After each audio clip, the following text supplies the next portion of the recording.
Welcome friends, welcome to this new episode. और आज के एपिसोड में हम सेंटर ऑफ मास निकालेंगे जब हमारा मास डिस्क्रीट ना होके एक कॉन्टिन्यूअस मास डिस्ट्रीब्यूशन जैसा हो। अभी तक हम लोगों ने ये सीखा, जैसे ये एक मास है m1, ये मास है m2, ये मास है m3।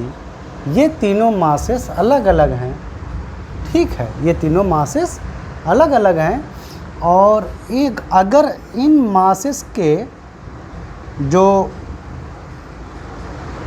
सेंटर ऑफ मास है, मतलब m1 मास जो है, ये इसका सेंटर ऑफ मास अगर c1 है और जहाँ से हम ऑब्जर्व कर रहे हैं वहाँ से अगर इसका पोजीशन वेक्टर r1 है, सिमिलरली दूसरे वाले मास का जो सेंटर ऑफ मास है उसका पोजीशन वेक्टर r2 है। सिमिलरली तीसरे वाले जो मास है ये, इसका अगर सेंटर ऑफ मास ये c3 है, खुद का सेंटर ऑफ मास, तो अगर इसका पोजीशन वेक्टर r3 है तो इन तीनों मास यानी m1, m2, m3 का कंबाइंड जो सेंटर है, सेंटर ऑफ मास, अगर ये c, अगर उसका पोजीशन वेक्टर r है, केवल r, तो r बराबर होता है m1 r1 plus m2 r2 vector plus m3 r3 vector upon m1 plus m2 plus m3। ये कॉन्सेप्ट हम लोगों ने अभी सीखा इसके पहले वाले एपिसोड में, और यहाँ से समझ में आया कि ये जो कॉन्सेप्ट है वो एक्स वाई जेड के टर्म में आप लिख सकते हो अगर उसके कोऑर्डिनेट्स आपको पता है। ये भी आप जान गए थे। ये तो हुआ जब मास हमारा डिस्क्रीटेड है, मतलब ये मास अलग है, ये मास अलग है, ये मास अलग है। सपोज करो हम एक ऐसी बॉडी का मास निकालना चाह रहे हैं जिसमें मास फैला हुआ है, सेंटर ऑफ मास निकालना चाह रहे हैं जिसमें मास फैला हुआ है। फॉर एग्जांपल जैसे मान लो ये एक समान मोटाई वाली, एक समान थिकनेस वाली ये ट्राईएंगुलर प्लेट, ये ट्राईएंगुलर प्लेट आपको दिख रही है। मान लो कि इसकी कुछ मोटाई है, थिकनेस, तो इस तरह से, मतलब मास इस बॉडी पर यहाँ से लेकर इस जियोमेट्री में फैला हुआ है, तो इसको बोलते हैं डिस्ट्रीब्यूटेड मास। अब हम किसी बॉडी का सेंटर ऑफ मास निकालेंगे। कुल मिला के कहने का मतलब ये है कि हम किसी बॉडी का सेंटर ऑफ मास निकालेंगे जिसमें मास यूनिफॉर्मली फैला हुआ है। कॉन्सेप्ट यही इस्तेमाल करेंगे, बस थोड़ा सा तरीका बदल जाएगा। जैसे मान लो कि वही आप ट्राईएंगुलर प्लेट जिस है वो मान लो आप ऐसे लिप बना लो एक ट्राईएंगुलर प्लेट।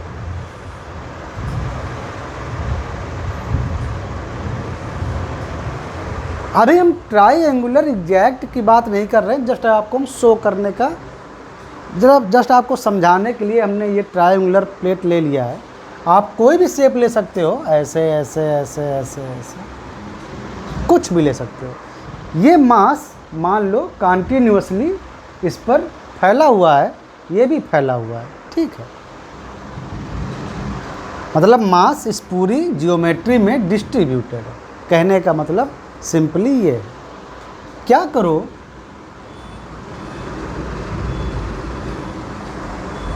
वो तो ट्राईएंगुलर शेप हो गया, आप थोड़ा बायस्ड हो सकते हैं ट्राईएंगुलर शेप की ओर, इसलिए एक जनरल शेप लेते हैं ऐसा, ये, ठीक है। देखो हम यहाँ से ऑब्जर्व करेंगे कि इस बॉडी का सेंटर ऑफ मास कहाँ पर है, ठीक है। क्या करो, इस पूरे मास को छोटे छोटे हिस्सों में बांट दो। जैसे ये एक मास हो गया, बहुत छोटा सा मास। इस मास को हम नाम देंगे dm, मतलब dm बहुत छोटा सा मास, वेयर dm टेंडिंग टू 0, बिल्कुल छोटा सा मास, हालांकि वो 0 नहीं है, बस 0 के करीब है। तो अगर इसका कहीं सेंटर ऑफ मास है केवल dm, केवल इसी स्ट्रिप का जो आपने लिया है छोटा सा मास, अगर कहीं इसका सेंटर ऑफ मास है, मान लो यहाँ पे है, तो इसका पोजीशन मान लो इस पॉइंट से कितना है, कुछ भी r मान लो, तो उसके लिए क्या करते हैं कि हम इसको पहला नाम दे देते हैं dm1। तो ये इसका मान लो सेंटर ऑफ मास है, तो इसका जो पोजीशन आएगा यहाँ से वो मान लो है r1। सिमिलरली हम एक और जिसके पास बिल्कुल छोटा सा मास लेते हैं, और ये मास है मान लो dm2, वह dm2 इज टेंडिंग टू 0, मतलब बहुत छोटा सा मास। और मान लो इस dm2 मास का केवल सेंटर ऑफ मास मान लो ये है, ये, तो यहाँ से उसकी पोजीशन मान लो r2। सिमिलरली एक और मास लेते हैं बहुत छोटा सा, उसका नाम दे देते हैं dm3, वह dm3 टेंडिंग टू 0, और मान लो कि उसका सेंटर ऑफ मास कहीं यहाँ पर है, केवल dm3 का सेंटर ऑफ मास, तो उस सेंटर ऑफ मास की ऑब्जर्वेशन पॉइंट से पोजीशन मान लो है r3 वेक्टर। तो सिमिलरली आप समझ रहे हैं कि हम इस पूरे मास को ऐसे बहुत से छोटे छोटे छोटे छोटे ऐसे ही मास स्ट्रिप में डिवाइड कर सकते हैं, जहाँ पर स्ट्रिप इतनी छोटी है कि उसका मास लगभग आप 0 मान सकते हो। तो सेंटर ऑफ, ये जो सेंटर ऑफ मास है उसका पोजीशन आ जाएगा आपका, पूरी बॉडी का centre of mass dm1 r1 vector plus dm2 r2 vector plus dm3 r3 vector. ऐसे ही अगर आप बहुत सी बनाते जाओ स्ट्रिप, मान लो हमने n स्ट्रिप बनाई, तो dmn, मतलब अगर हमने इस मास को n पार्ट्स में डिवाइड कर दिया, n जहाँ लार्ज, बहुत लार्ज नंबर है, हमने छोटे छोटे हिस्सों में काट दिया, मान लो n टुकड़े हुए टोटल मासेस के, तो dmn और उसका पोजीशन वेक्टर अगर rn है, position vector of mass of that small mass, केवल स्ट्रिप वाले मास का पोजीशन वेक्टर।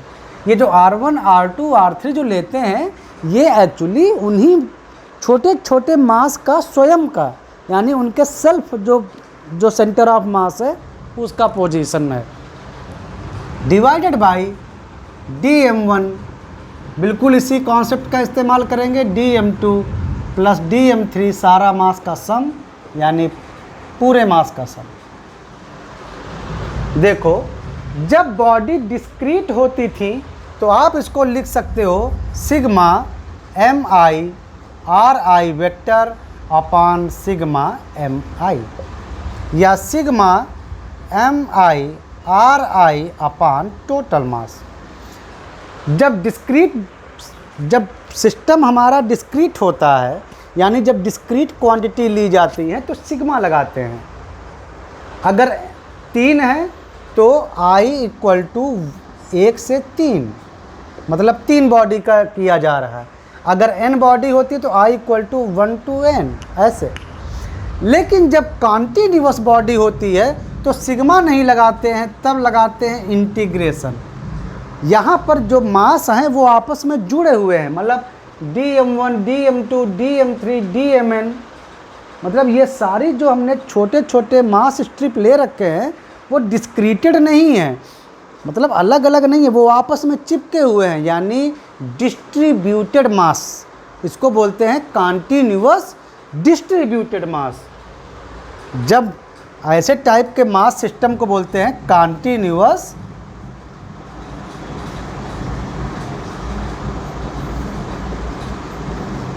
डिस्ट्रीब्यूटेड मास।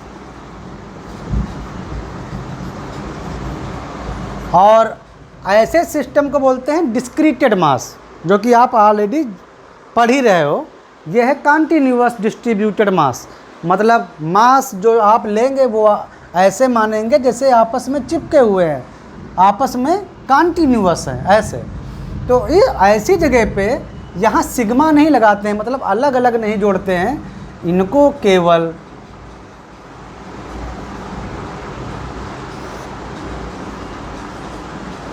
ऐसे लिखते हैं। यानी इंटीग्रेशन फॉर्म में स्मॉल मास और उस स्मॉल मास का जो सेंटर ऑफ मास है उसकी पोजीशन, फिर पूरे का इंटीग्रेशन डिवाइडेड बाय, और ये जो मास है ये डिस्क्रीटेड मास नहीं है, कंटिन्यूअस मास है, तो इसका भी इंटीग्रेशन। और आप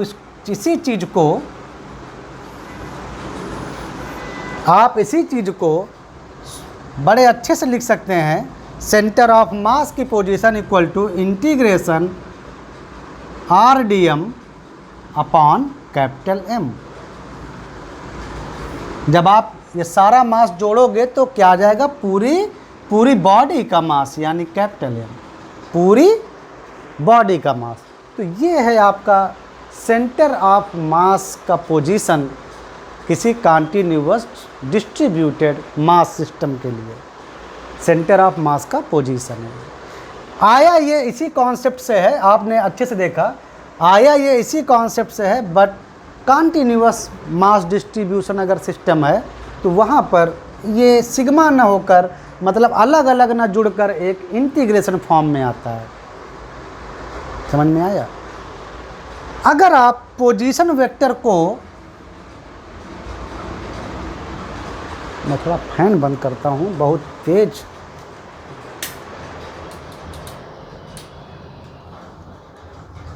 अगर आप पोजीशन वेक्टर को एक्स वाई जेड के फॉर्म में लिखना चाहें तो क्या लिखते हैं, एक्स आई प्लस वाई जे प्लस जेड के, यही लिखते हैं ना।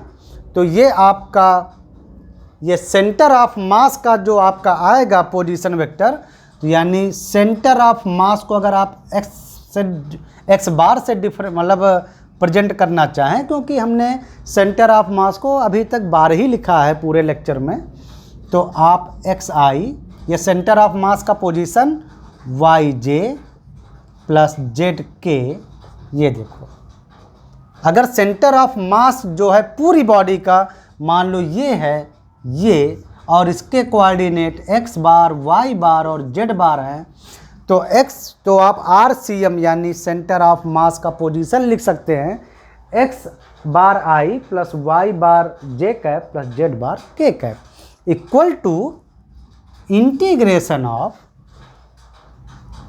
जो आप छोटा सा मास ले रहे हैं उसका पोजीशन, मतलब उसके सेंटर ऑफ मास का position DM by capital M। ये जो छोटा सा आप कोई मास उठाते हो DM, मतलब कोई एक जनरल छोटा सा मास, जैसे यहाँ हमने एक स्ट्रिप उठाई, बिल्कुल सेम कोई छोटा सा मास आप जो लेते हो एलिमेंटल मास कोई लोगे तो उसका सेंटर ऑफ मास का पोजीशन है। तो यहाँ से आपका आ गया एक जनरल, आपके कंपेयर करोगे दोनों ओर तो आपका जनरल आ जाएगा XDM by capital M। Similarly Y bar अलग अलग अगर आप देखो तो YDM बाई कैपिटल M, और जेड बार यानी सेंटर ऑफ मास के कोऑर्डिनेट हैं ZDM बाई कैपिटल M।